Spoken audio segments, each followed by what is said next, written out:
Hey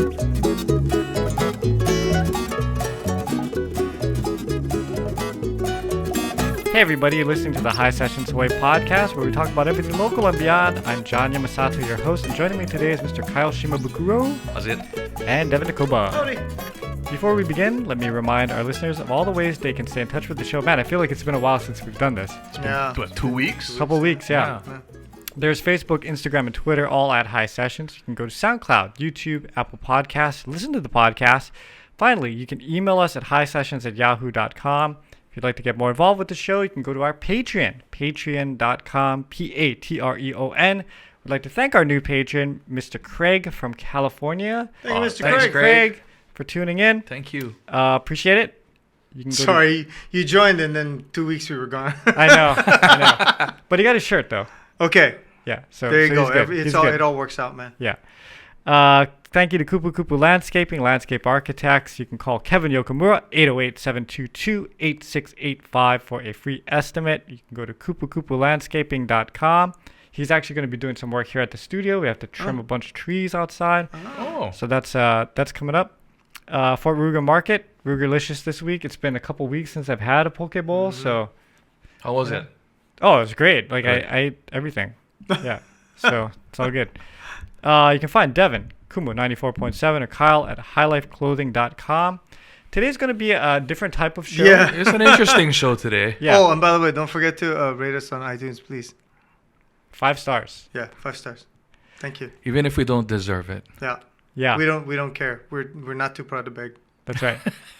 So, because we had a guest that couldn't make it, we have 2 guests today. Yep. But I thought... But neither of them is here right now. Yeah, neither who are here yet. But we're going to do 2 interviews and just kind of catch up on what's been going on Maui. Yeah. We are 1 month out since the wildfires. And honestly, I haven't seen as much coverage. And so I have to admit myself, I'm falling a little behind on what's going on over there and where the help is needed and stuff like that. So Ed Sugimoto, who's with Aloha Revolution, is going to be coming in to talk a little bit because he was up there last week. Went to Lahaina, did some charity work up there. So he can give us his thoughts on what he saw and what's going on. And then Malika Dudley, we're going to be zooming in with her.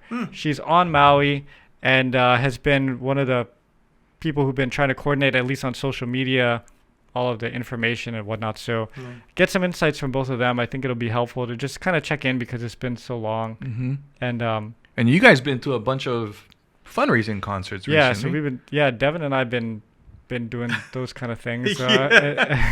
It's been busy. We had a good time. The Jake had his first annual Hanaho First Music annual? Festival. First annual, yeah.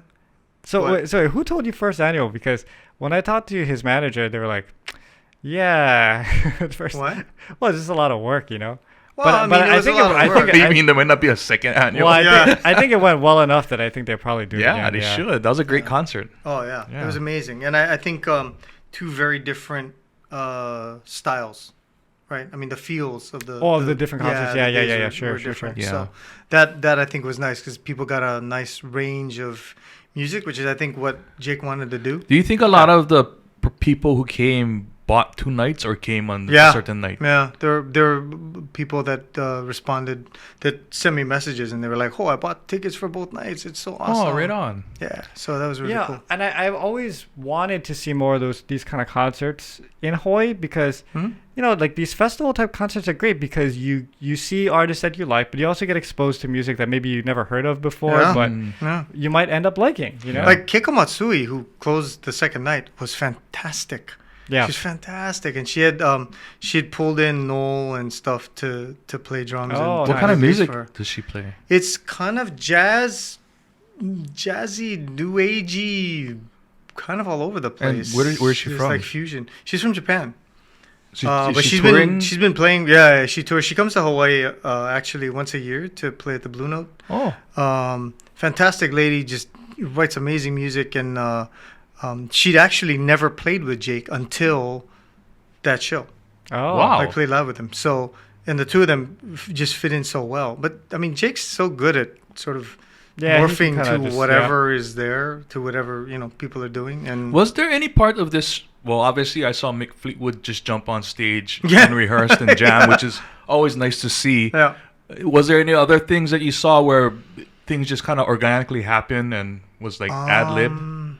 Well, Lopaka, now a member of the Yeah, Jets. Lopaka became a member of the Jets for one night. Lopaka That got was hanai awesome. by the Jets. That was awesome. That was so awesome. That couldn't have worked out any better. And then Herb And Brian. What happened? Okay, so Herb and Brian were surprised to bring out. So Jake brought them out so the three of them could play together, right? They hadn't But- planned for it? Yeah, well, I mean, sort of planned. They brought out 2 chairs, and those 2 were coming out, and we were like, okay, and here's Brian and Herb, and they played together. And, I don't know that people have actually heard the 3 of them play together. Uh-huh. Not like that. Unlike, a single song, they each play, they each take their licks, Yeah, whatever, yeah, yeah. right? But just to see 3 guys who are that accomplished at the ukulele kind of just get out there and jam was amazing.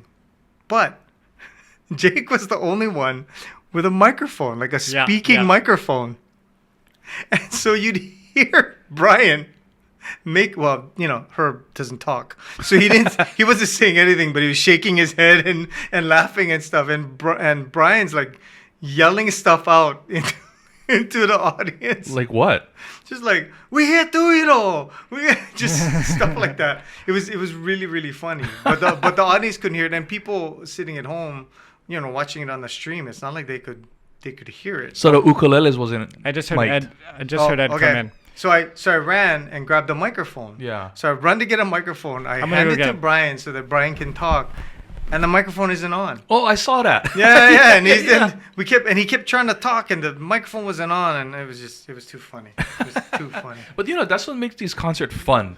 Oh, You just yeah. never know what to expect. Yeah, yeah, and I'm hoping that they do more of this kind of stuff because Yeah. I think giving people the ability to pay for one ticket and then see all these different bands, not just all reggae groups or Yeah. Hawaiian groups, And but to see all the different big styles. props to Jake Shimabukuro Yeah. for putting this thing on and Right, for play having the with everybody. stamina to do 2 nights in a row and stay there all day. Dude, he played. Okay, so they told us that the morning of, I think, the first night or second night, I forget. He was there at 8:00 in the morning to welcome students, Yeah. taught classes, gave them ukuleles, stayed for something else, did some other and then stayed for the concert. He must be still sleeping then right now. Oh, but he knocked out. Oh yeah. No, I talked Yeah. to him yesterday, and he said, wait, what's today? Tuesday. He said the whole Sunday he just slept. I bet he deserves it, man. yeah. And then now, what John just told me, he's leaving for tour. Yeah, at the end of this month. So My it's goodness. crazy. And also too, that album, Grateful, is out, and if you get a chance, you need to go buy that There's some album. good gems on there. Yeah, not some. The whole album is good. Oh, the whole album is just No, amazing. but it's like 20-something tracks. yeah. And it took them 3 years to do it. And an unheard Pure Heart track. Yes. Yep, that's right. And hopefully we'll hear the rest of the Pure Heart We tracks. will very soon. At some Speaking point in of, time. that, I know, right? John Yeah. has a little bit stuff. Are you? to say Is he about just that. gonna come flying finish in it on up his or something like carpet, that? or? Oh, Wait, sorry. no, we'll take a break and then we'll bring in Ed. Oh, he can just walk in and say, Oh, all right. Ed. Hey, Okay. come inside. come inside. But then you, Oh, wait, you but had I- a little bit news about that album, bro, John, right? Wait. You know what? We do have to cut. Oh, Okay. So what? we're gonna cut real quick and then Oh. restart in 1 second. You won't even feel it. The audience. Because we're editing it, but Hold yeah. on. And we're back. Okay, so we had to take a break because I couldn't get this thing to record without stopping the audio and then restarting it. But Okay, but before to answer your question, yes. So we are going to be releasing some of the new Pure Heart stuff probably by the end of the month. It's not a full album, unfortunately, because there's just I've given up at this point. There's no way we're going to ever get to it. what did they call back in the day a half CD? What was it called? An EP? EP, right? Yeah, so it'll be an EP. What is a half CD? What does EP mean? Extended Extended play. play record. Record. Wow, Oh. we old. We like bought the records when those came out. I know. How do you not know what it's called? I forget her. They are old. Extended play. Extended play. Yeah. That sounds so, like it's longer, right? Yeah. Longer than a normal. Yeah, But right, they're right. extending their play from the second album Oh. yeah, exactly. Was that what it- in the 90s. So there'll be a few songs on there. Yeah. Well, Ed, thanks so much for coming on such short notice. I called you like this morning Last night. or last night or something like that. And yeah, I just wanted to. So, yeah, we we had a cancellation, so I thought it'd be great to get a Maui update. And then so Malika's coming on later. She's gonna from Maui give us an update. But then I was talking to Kyle last night, and he's like, "Oh, Ed just went." So maybe he wants to come on and kind of share a little bit. And then we can also talk more about the shirts, because back when we did the live stream, it was all pre-orders. Yeah. So, but now the shirts are here, right? So you can still Correct. get shirts, right? But you got a second batch now, right? Those are still to fulfill the ones that are kind of waiting from the pre-order. So we're still kind of on pause. We have about maybe 1,000 more orders to get through. Wow. So Holy smokes. we started last night. We were there till almost like 10 o'clock. And You like, need John to come massage you while you feel shirts. that'd be nice. must be tiring, huh? Do you guys use that thing that folds the shirts? yeah. We have that. So we use it when we put it on the shelf, so it's nice and neat. But for these, like, we're just trying to jam them Yeah. out. So everyone's waiting. Huh? Put them in a Yeah. bag and just So go. we just kind of just fold it with our hands and then just go fly on the go. So So Wow. just so you know, if you ordered one of those shirts, Ed has touched it himself. some of And most it's of coming. them, not all of them. So like I was kind of telling the guys here, it's been a month now, Mhm. and the news stations have started to pull back, I guess, on as much coverage as they used to. So I've kind of fallen off the news cycle as well. And, there's certain people that I know in Maui that, I've been talking to on my own. But from a global perspective, I don't know, like, if things are getting better over there, if things are running smoothly, if it's still all just a complete mess. But what made you go up there? Like, was it part of something else, or did you guys just go up to do some stuff? Yeah, so one of the donations we got about $50,000 from the fundraiser T-shirts. So we split it up, $10,000 a piece to like 5 organizations that we thought we kind of vetted out and we thought might be good recipients. Mm-hmm. So Maui Food Bank was one of them, and they're on Maui. So we're like, we're gonna go deliver the check to them. And then also I heard from the news outlets that although West Maui is closed, the rest of Maui, they need our support, Yeah. for- Right. So I was like, okay, I'm gonna go there. I'm gonna eat at all my favorite places Yeah. and try to support them. I'm just one guy, but at least it's a little bit. You How can eat a was lot, the though. tourists and the industry? Nobody There's was nobody. there. Nobody's Yeah. there? Yeah. Oh, Wow. really? We were actually talking about planning some type of staycation to go and help too. Yeah. But I just didn't know where and what we can do, And it feels kind of like daunting because you're only one person. It's not like you're bringing 200 people or whatever, right? Yeah. So, but strangely enough, the airplane going there was crowded, Oh, Huh. which was kind of weird from Oahu at Yeah. least. But when I got there, going to the main places that everyone goes to, it's empty. So I felt kind of bad, but I tried to do as much as I could. So that was the second reason, and then the third reason was I have a friend who has a Made in Hope. It's a nonprofit organization. Okay. So they're connected, boots on the ground, kind of with the community. So my friend who's the co-owner of that organization said, I told him I'm coming. So I said, oh yeah, why don't you just come with us? Because we're going to do some deliveries to West Maui. And so I kind of tagged along with them, helped them a little bit. And then it was interesting because we were with somebody whose home actually got destroyed. So only those people were able to go in to their house. So we jumped in his truck. 4 of us just drove in and helped him do some stuff at his house. And so we were able to see firsthand like the destruction. And it wasn't even on Front Street. It was above on the Mauka side of Front Street. But still, that whole community was all. I had wiped out a too. friend that just came back doing from there too, and she said it's like nowhere near what you see on film. When Yeah. you see it in person, it's It that hits the- you. It is hits that- you hard. Yeah, you're like, oh my goodness, these guys lost everything. And I mean, pictures and videos on the internet, you can kind of tell what's happening, but when you actually see it for your own eyes, it's kind of scary actually. Yeah. Because this guy's house in particular, he said he bought it from a lady whose house burned down before, not in Hawaii, but somewhere else. So she purposely made her house made out of metal or like non-wood. So even the louvers and everything, they're all metal. But still, it got Melted. destroyed. Yeah. Yeah, it's not livable anymore. So I feel bad for them. It's But sad. so at this point, they are allowing people in, but I remember they were saying like because of the car batteries that melted and all that stuff, that it was hazardous to go in that area. So that's why they're keeping people out. But now they're do you have to wear like PPE and stuff when you go over there? And There's nobody policing that. I did personally because I was kind of, I heard stories about 911 and stuff like that. So I was kind of personally nervous and scared. So I wore. But there's nobody saying you need to wear it. But also on Front Street, I don't know what it's like because I think they closed that off completely. Maybe they're still doing investigations or whatnot. But the Malika side of Front Street, which is where we went. More the residents. Yeah, like houses.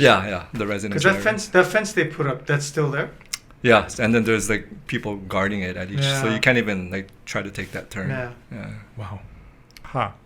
And then, this may be more of a question for Malika, but as far as those families that were displaced, do you know if there's still people in the shelters, or I'd like to think, Hawaii's such a small island, everybody kind of knows everybody, that there'd be family or people that could take other people in and help cover all these people that are displaced, but you don't know much about that. Well, we drove past. I don't remember the hotel name, but it was just past Front Street, going more west.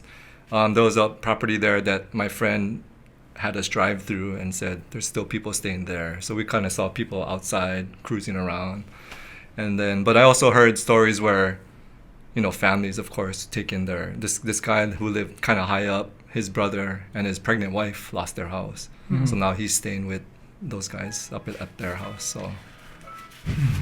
Yeah. Sorry. Yeah, I have a friend who's in the insurance business, and he was saying, Oh man. it's a good time to check your policy if you have a house. You know what? Go ahead. Well, he just said a lot of people are underinsured, right? Because they get their policy when they buy the house. They never think about it again. Their house goes up in value quite a bit, but then they never up the coverage, Yeah. So he was like, if you have a house, it's a good time to check. What I did recently, in fact, yesterday, was I found a movie that I saw maybe a long time ago during the New Orleans flood. It's called When the Levees Break by Spike Lee. It's like a 3-hour documentary that I sat down and watched because I'm thinking this is exactly what you can foresee happening. Again with another state. And insurance was one of the biggest, hardest things for him to deal with, navigating through everything and getting the money, and the insurance company going, oh well, we're not gonna pay for that, but we're gonna pay for this, and you're gonna get this much, or you don't qualify now, and just that, and the response of FEMA and all that kind of stuff, just the stuff they have to go through for help. And it kind of reminded me that, hey, hopefully things have gotten better since then as far as response, but it seems like the road to recovery, it kind of mirrors when I watch, because now if you look at the update of New Orleans and places that got flattened, some of those places are still like that. Oh wow.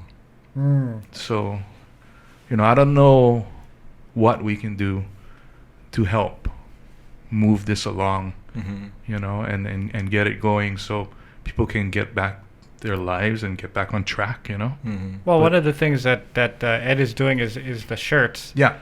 And that has been a pretty big success. I mean, if you're dropping off that kind of cash, and who was I talking to last? But they just said that really what the charities need at this point is just money. Yeah. They don't. They have enough. Oh, you were talking about how they have enough clothes and stuff like that. They got clothes. They got all that stuff. The food and money. Yeah. And the food they can get. I mean, the Maui Food Bank is taking care of a lot of that, but a lot of it is the money. The part that's been difficult from our vantage point, at least, is all this money is going to all these different organizations, but which organization is helping give it to these people, to these people, to these people? How are they vetting all this stuff? And because, unfortunately, the worst parts of human nature come out when these things happen, right? So you got 5 families who their family is decimated. They don't have a house. They don't have their clothes. They don't have any of that stuff. And you're trying to take care of these guys. And then you got, I don't know who from somewhere saying, oh, well, this is an opportunity, right? And it's either, go sell me your plot of land, or it's, hey, you know what, we can get you some money, but they go to money and they take it for themselves. I mean, there's stories all over the U.S. of that kind of stuff happening, right? And for us, as as kind of a close-knit community, it's difficult for us to hear those stories because it's our own people that would be doing that kind of stuff. And luckily, I haven't heard of a lot of those things happening, but it's unfortunately, but these days, it's kind of a matter of time. So at the same time, I'm not hearing a lot of stories of like, oh, I was able to get my money from this fund, and I'm not hearing that either. So I was watching something that Oprah did. They actually questioned her about that whole fund, right? That she and Malika knows about that a lot too. So I do want to ask about that too. But they had the best of intentions. They basically said, we want to take $1,200. We want to give it to you and just take the money and do whatever you got to go do with it, right? Yeah.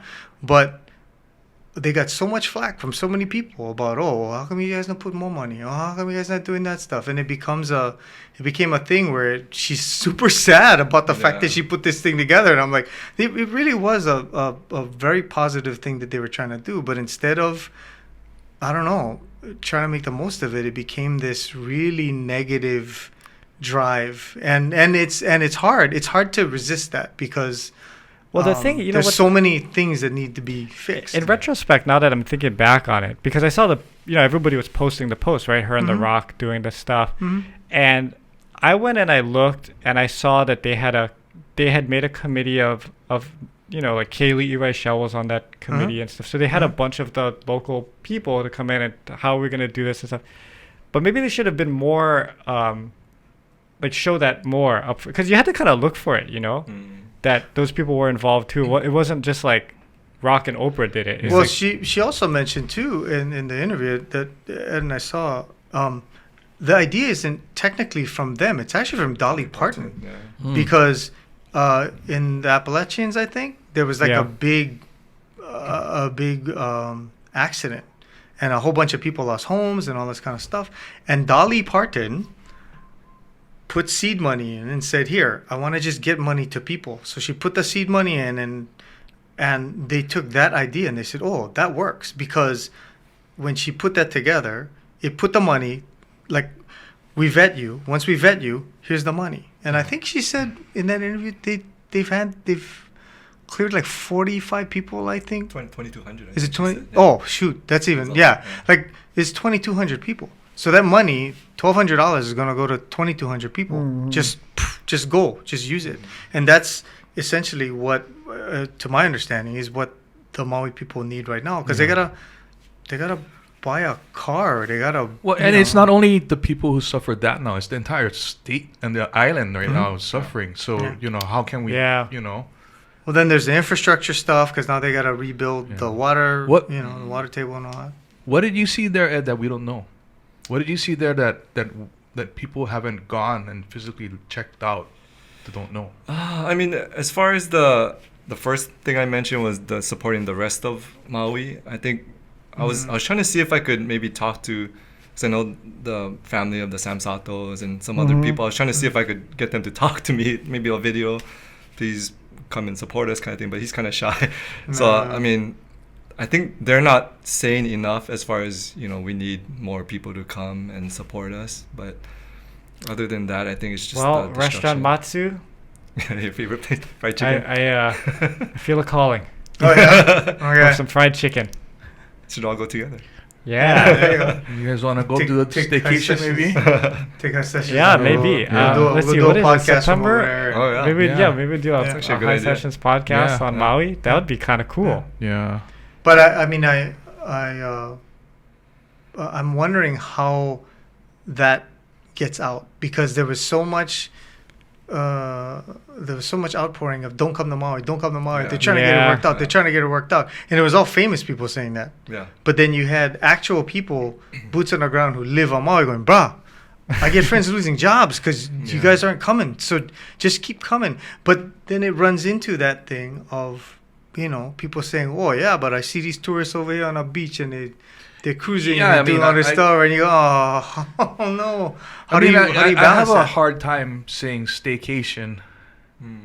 You know what I mean? I mean, I have a hard time doing that, although I'm going with good intent. I don't want it to be perceived as something bad. You know what I mean? And I don't know how to respectfully do something like that right now.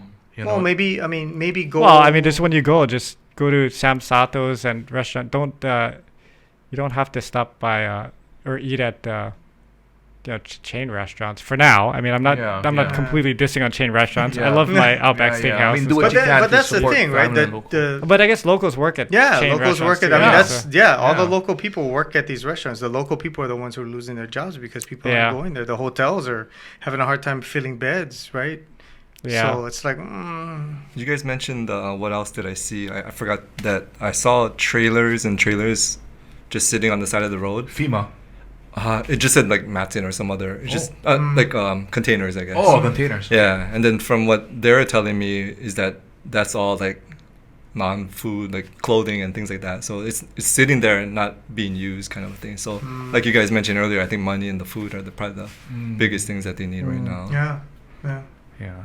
Well, thank you for all you do. Yeah. You know, I mean, I watch you from day one, start it up, and you know, all your volunteers who, you know, literally come out to help, you know, support the cause and stuff. You know, thank you for doing what you do. You too, yeah. You guys are doing good too. Yeah. We try, but you know, I mean, you're always the guy that's on it, and you know, I think you need to be. Well, Ed is like another. He's like another Energizer bunny. Well, he's younger than us. I'm older than him. He's younger than me. No, that's right. Yeah, but no, thank you. And then and you can still get the shirt, right? You go to aloharevolution.com. Not right now. We're sold out. Sold out. Okay, but we are gonna do a new version, I think, because after seeing what was there, I know it's gonna be a long road ahead. Yeah. So this little chunk of money that we're doing now is gonna go away pretty quickly. So I'm gonna try to do a new design that sustains, like ongoing kind of fundraiser kind of thing. So I now think that's part of it too, right? Right now, you can't walk into your store anywhere and get that shirt. You need to order it, and it's a pre-order again. It actually had to already be ordered. So we're just trying to catch up with the orders. And then you put it out, and you're gonna do a new design instead of that. Yeah, we'll have some leftovers of this one, so we'll probably do a short run until it sells out, and then we'll do the new one after that. Yeah. Well, that's great. Keep it up, and is it all over the world buying it, or is it mostly local? Mainland, all over Japan, Hawaii, all over. Yeah, that's great. Yeah. Okay, I actually delivered yours today. Yeah, I got mine hand delivered for you. Yeah, because my daughter bought it for me when she was at the trade or the Made in Hawaii Festival. Yeah. Oh, nice. Yeah. When Kyle put a big picture of my face on his wall. I saw that. So funny. I tell him, hey, you know, we're gonna make posters for the booth. Send me a picture of you, you know, with your guitar or wearing, you know, High Life, and we'll put you on the. He goes, all right, here's one, and he sends me it. It's a face. It was just your face. And I look at that, and I go, if this is what he wants, blow it up big. You know, I'm in the middle of playing Fortnite, right? So I'm not paying attention to what Kyle's saying. So he just said, send me a picture. So I just sent the first picture that I had. I was either wearing High Life and then it's just my big head. So people tell me, how come you chose that picture of John? I'm like, he sent it to me, and I told him what I needed. I was like, I did a selfie and I sent it to him. Yeah, everyone's taking pictures with it and sending it to me. Classic. But yeah, Never okay. make that mistake, John. Okay, so yeah, Ed was nice enough to stop by. He's in the middle of delivering more of these shirts to everybody. Checks. We did the donation check to Red Cross right before this, and right after this, we're going to Hawaii Community Foundation. Right on. Okay. Thank you. Man. So Ed, thanks for stopping in and sharing what you saw there. And for those of you watching, we're going to be sitting with Malika Dudley over Zoom. Yes. In just a little bit. So that will look even more different than this. Yeah. It's quite a crazy day, but it's all good. Thanks, Ed. Thank you. Thank you. Hey, everybody. Welcome back. Thank you to this, special edition of the podcast. We are doing some Maui updates just because it's been a little while. It's been over a month and catching up with Ed, who was just in Lahaina, and now Malika Dudley, who graciously accepted to come on the podcast at the very last minute. Malika is someone that I follow intently, especially when there's weather situations or any kind of news about Hawaii. Her stories are great. She has a beautiful family, and that's also a bonus if you subscribe to her social media accounts. But Malika, you were right in the midst of everything a month ago, huh? How are you folks holding up? It's a lot. Everywhere you go on Maui, it's awkward even just seeing people because the first thing that comes out of your mouth is, "How are you?"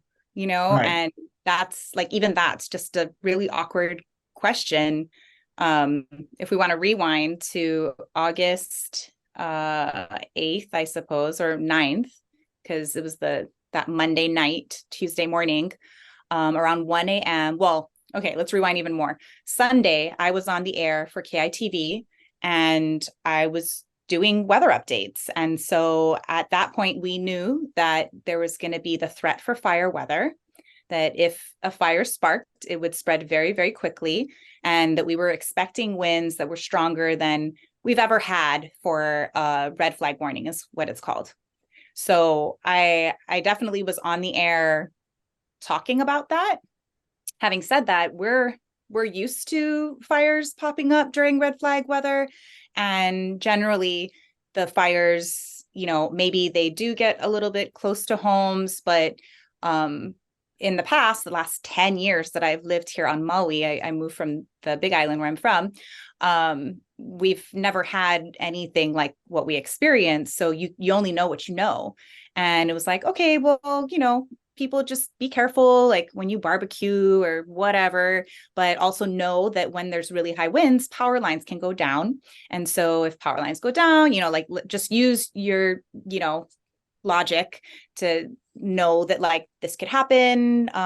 Be aware, because these are the kinds of conditions that could be coming. Having said that, I don't think any of us were ready. I'm a meteorologist, and I have water, and I've got my emergency kit. I have a bug out binder. I have probably more than most people have when it comes to preparedness, and I felt extremely unprepared.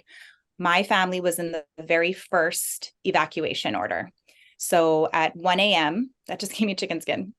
At 1 a.m., I smelled smoke, and I told my husband, I smell smoke. And he said, it's fine. Like he was aware because the red flag warning was up. I was talking about it.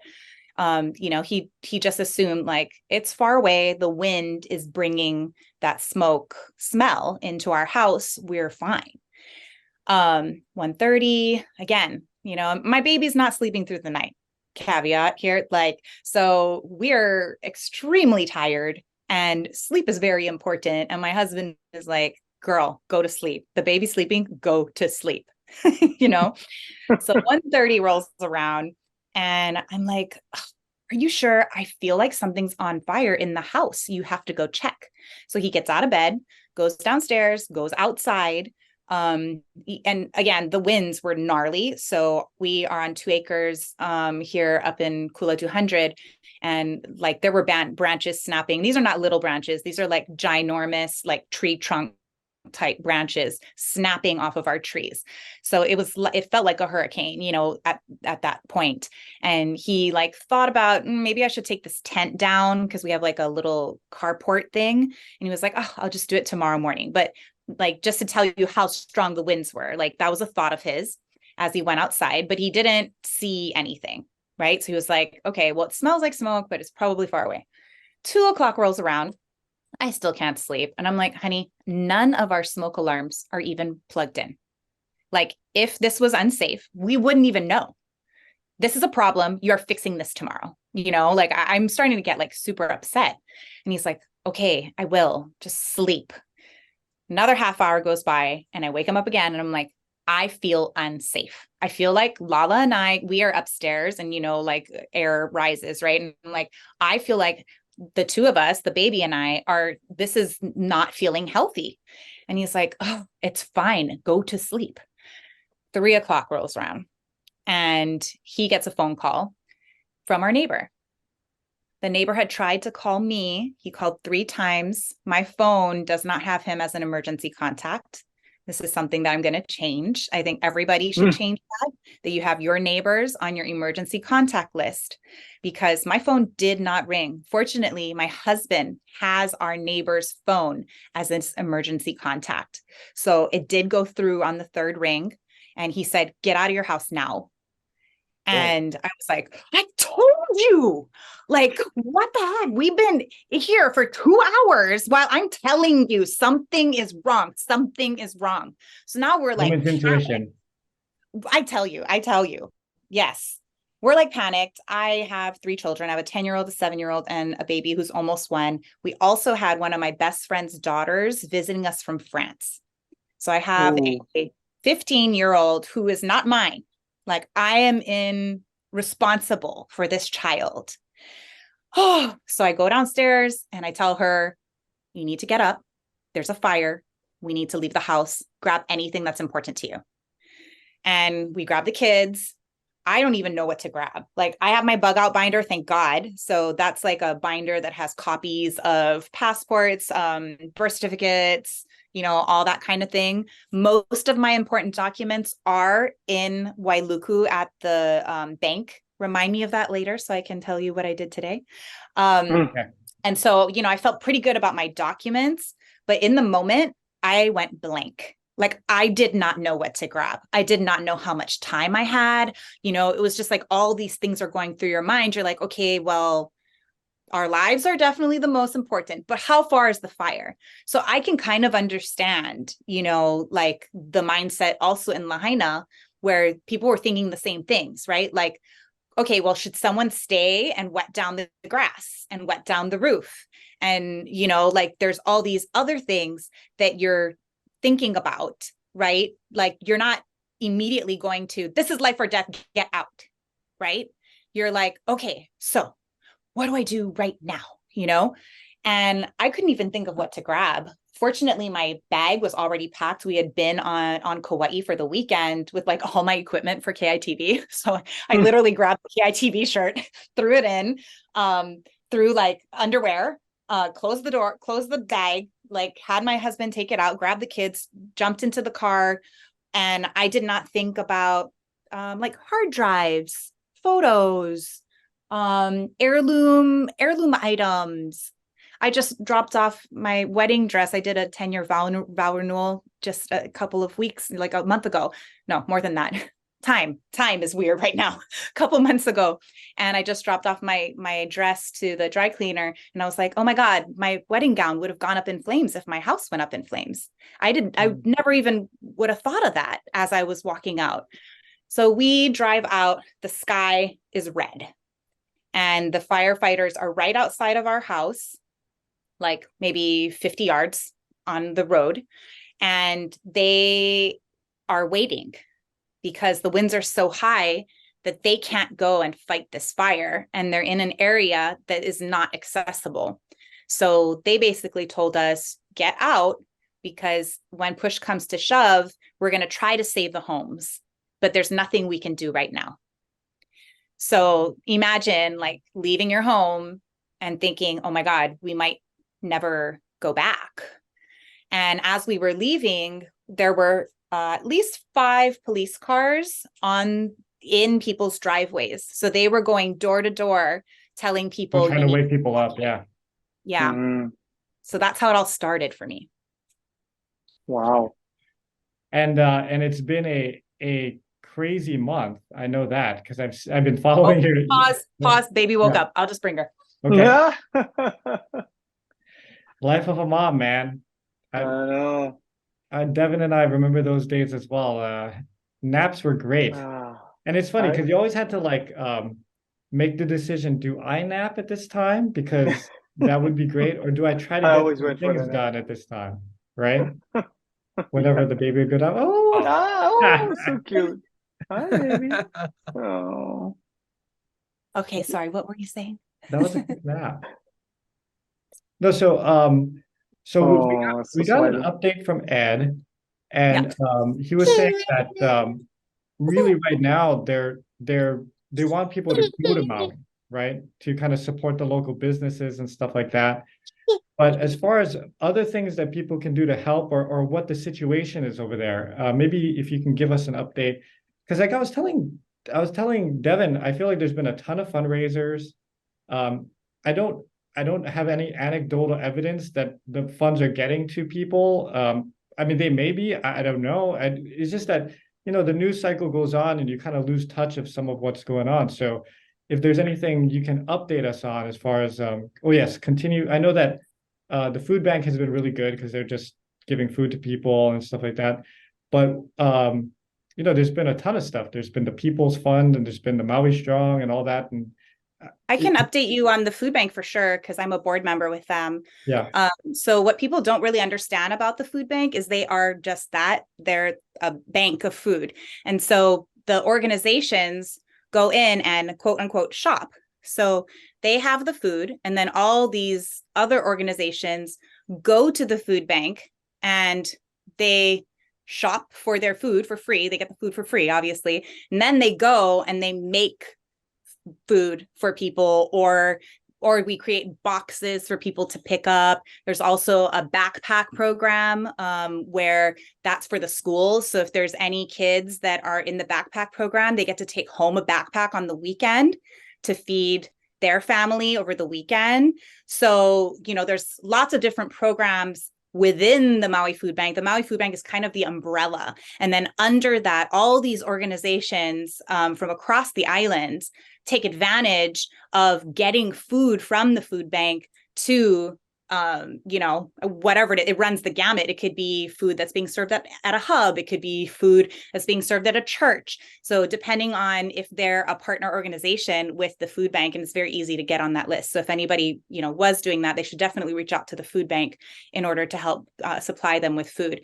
They've gotten a record number of donations, and there's in fact so much so that right now the board members are being asked to go and help stuff envelopes, because so many people have donated that we want to get those thank you cards, out to them and their receipts, so that for tax purposes or whatever it is. So that's an update on the food bank. But yeah, as far as the People's Fund, that one is great, because the part that I feel is great is that they did not create that out of the blue. They went to the people that matter. They went to the community and met with community leaders, Native Hawaiian leaders, people that are really plugged in here on Maui and have kind of like, they know the pulse of the island, and they responded to that. And so the people that they spoke with told them, what we need is cash in each of these people's pockets. So how can we do that? And so that was a response to that particular need. When it comes to, all the other, feels like millions of ways that people donated, something like the Hawaii Community Foundation or Maui United Way, right? They have their own ways of distributing the monies. And in most of those cases, I don't want to say all, but like in most of those cases, it's to an organization who then provides some kind of a service, right? So Okay.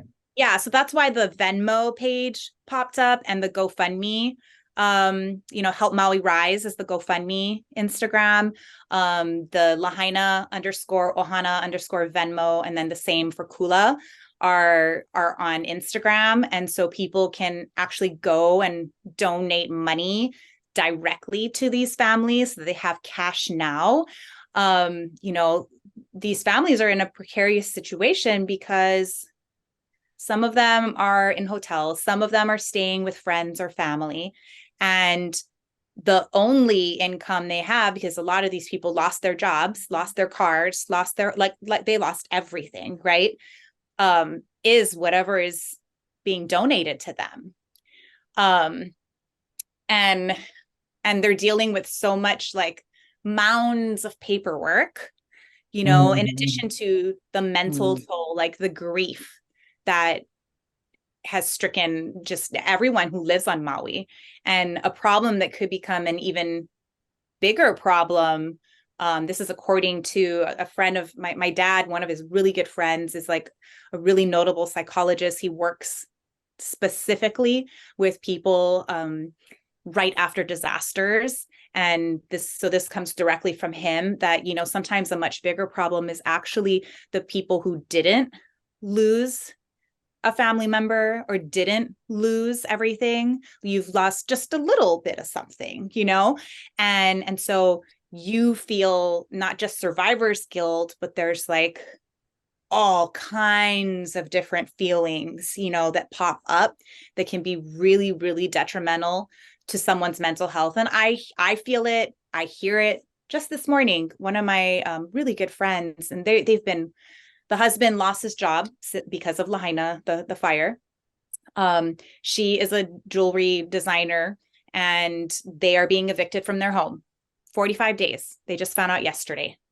And I see him this morning and I give him a huge hug. We're both crying because I'm like, I cannot even imagine what you're going through right now. You are evicted because of lack of payment of mortgage or something, or no, the family's tenant. selling.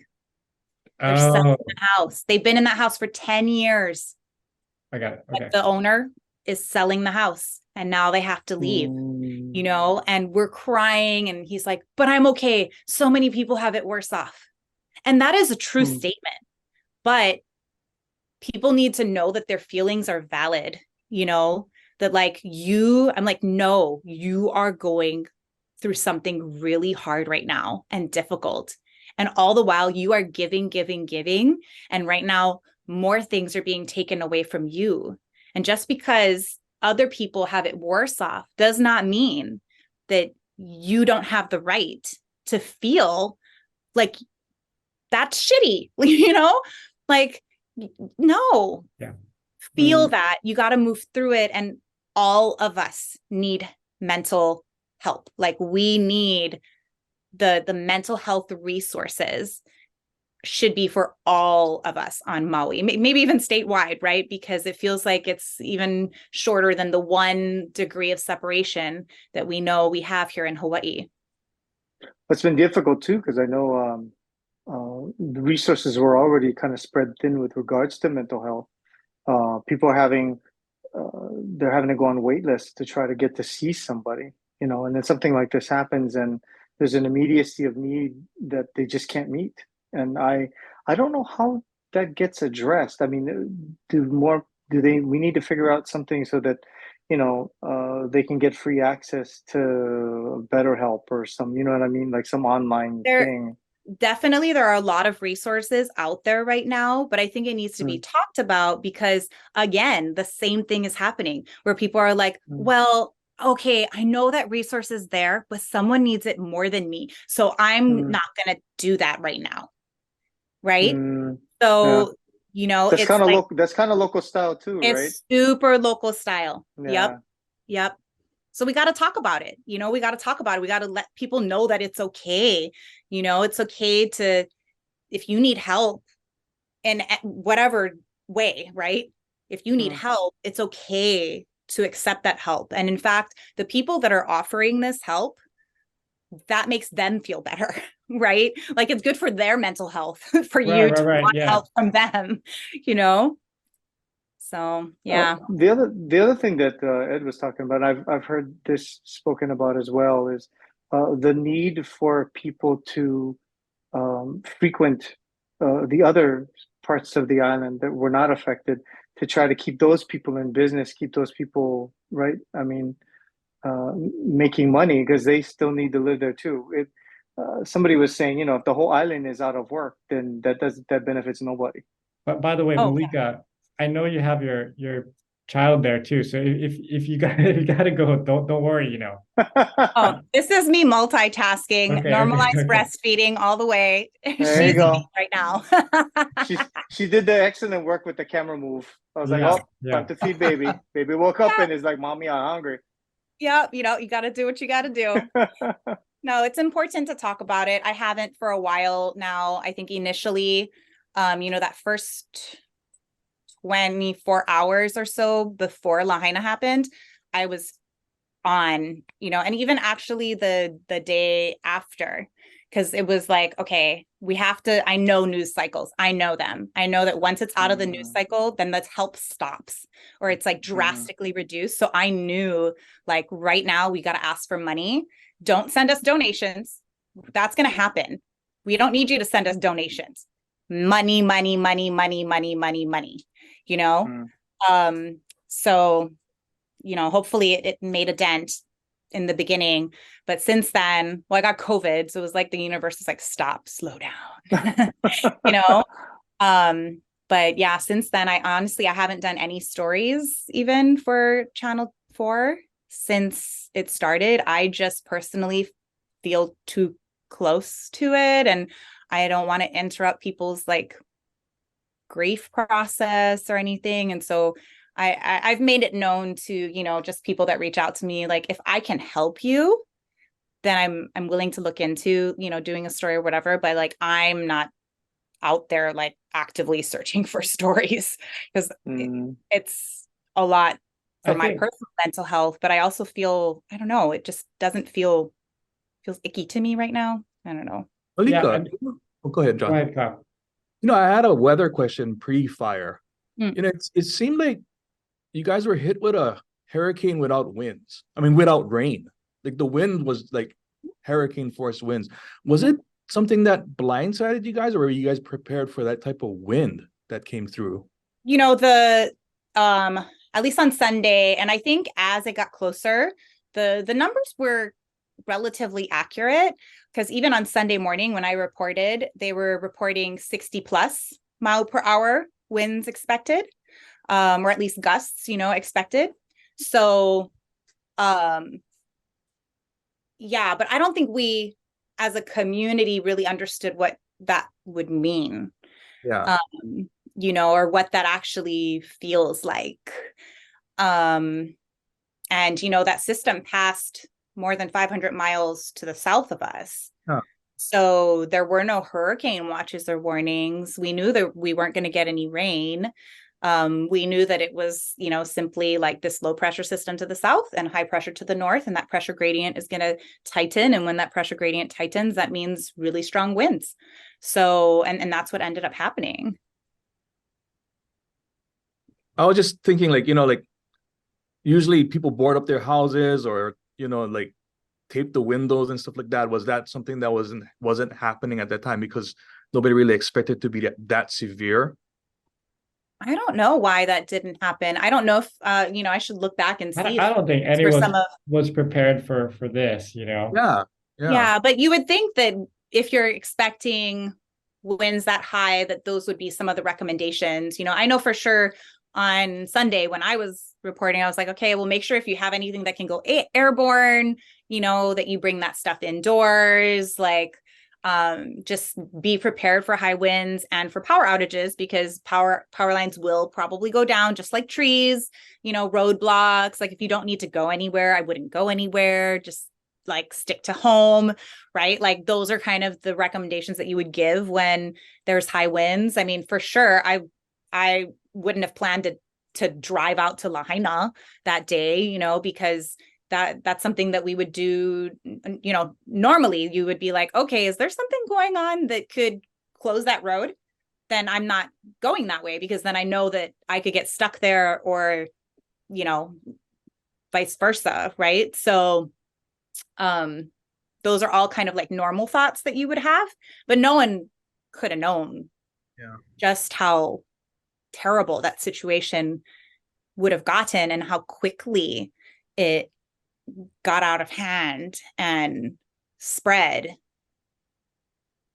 Sorry, I kind of stepped on Devon's question that was in regard to helping out the rest of the island by supporting the local brands there, and just trying to reach out in that way too. I know people talk about just come to Maui, just, you know, do stuff there, buy things that are local, but any other thoughts on that, or how people could help out in that way? Yeah, for sure. Well, that girlfriend I was just telling you about that makes jewelry, she actually started an Instagram page called @Maui Small Businesses. And so you can go to, you know, resource pages like that and just frequent them and share about Maui businesses, you know, encourage people, go buy your Christmas presents now, you know, and make sure it's a Maui business. And, you know, I know that they are like pushing visitors. But I don't know. I think a lot of us here on the ground, like I don't know what the word is, but it's like, okay, but now with more visitors here, like how, like, is that taking resources also away from us right now when we really need housing, and we need these Airbnbs to not be Airbnbs. We need them to be like permanent long-term housing for people because thousands of people do not have a place to live, you know? Like we need their dollars, right? So I don't know. It's just a really complicated time right now. And it's hard to know exactly what the answer is, or even if there is an answer, and like how we can even get there. I know that businesses are struggling. I know that the housing crisis now is, I mean, is there a word that's worse than crisis? Because that's what it is. You know, it's a very overwhelming feeling. And I think a lot of us are feeling very helpless. Yeah, that's a good point. And even here on Oahu, you know, a couple thoughts is you know, we want to help out, and Devon and I have been, and Kyle as well, have been involved in a multitude of charity concerts or, you know, events and things like that. And on one hand, you know, you feel like I want to do whatever I can to help out, but there's also a little bit of like, man, I'm just playing some songs. You know, should I be getting over there and getting my hands dirty and moving things around or whatever? But Kyle made a good point last week. He said, you know, we got to use the talents that we have to do what we Exactly. can, you know. Yep. And use your skill set. Yep. Yeah, use our skill set. But you do feel a little guilty sometimes because we're here kind of enjoying ourselves. I mean, we're trying to help out, but it's still an enjoyable event when there's people out there that are just you know, don't have anything. But at the same time, yeah, I think it's just a little bit of a Hawaii way, you know, everybody feels guilty when other people are hurting, and even if you're trying to help out, but you're enjoying the the event or whatever. I don't know. It's a weird feeling and a weird time. It's I came such over. it's such an interesting thing, because we were talking with Ed about, you know, when people donate money, it goes to the people that need it. But we've got to start thinking about how can it go to the people of Maui in general now to help out with the economy and jobs being lost, and, you know, and tourists not coming, you know, like that's the weird part, right? Because me going for a staycation is kind of hard for me to think that I should be having fun when I'm there, you know, because I feel like I should be there. Either if I'm there, I should be helping, or I should be, you know, there for a different reason other than that. So I don't know what the answer is for people wanting to help out the community outside of the tragedy too, you know? Mm-hmm. Yeah, I've been hearing that a lot, you know, and unfortunately, or fortunately, I don't know which one it is, those are the type of visitors we want, you know, are the ones that are thinking like that, but they're probably not the ones that will actually come.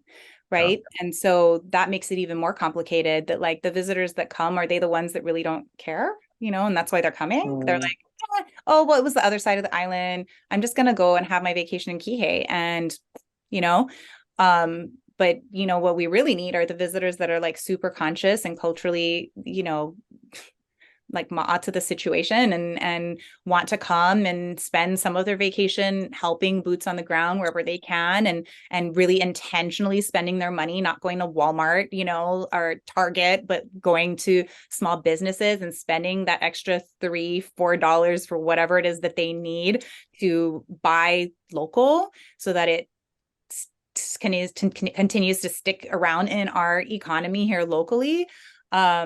Yeah, it's really complicated. And then, you know, John, what you're talking about like that feeling, we went to Oahu 3 or 4 days ago. I was up for social media influencer of the year for business. Congratulations. Oh, on I didn't win.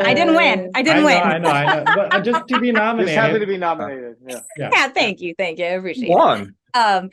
But it was weird. You know, I feel like I have like my Maui dark cloud over me, because I'm not a happy person right now. I'm grieving along with everybody else. It's awkward and weird to be in a situation where, you know, like it's mentioned, of course, everybody mentions it, and like, oh, let's have a moment of silence, or let's, you know, donate a portion of our proceeds from this event. but it is weird for like the rest of the event to just be like small talk. And I don't know, it's weird. It's just, it doesn't feel good. And I don't know how long that lasts. I don't know. I mean, the grief for people who have actually like lost family members, friends, it it runs so deep. And then when on top of that, you've lost your livelihood and your home and the memories and the history and just all the things. I mean, today I ran into in Whole Foods. That's why I was late for this. I ran into two of my really good friends that helped me. They're EMTs, and I teach CPR classes, and they help me. And they were talking about how like they know of people who had like $100,000 buried in their backyard, and like it's gone, so like all these things that you don't really think about, it's like, oh, that last picture that you had of your great grandfather that was on the wall, or I mean, it's just like heart-wrenching. And oh, well, remember earlier I said, remind me of the safety deposit box. So I went to go drop my stuff off at the safety deposit box in Wailuku. And unfortunately, or fortunately, they were having some kind of thing for Lahaina. So the bank was closed, but they said, if you want to get into your safety deposit box, call us and make an appointment. So I called from outside, and they're like, you got to come back in an hour and a half, but we can let you in and you can put your stuff in. And I walk into the safety deposit box area, and there's this like giant, whatever, safety deposit box thing in the middle of the safety deposit box room. And they're like, oh yeah, that's from Lahaina.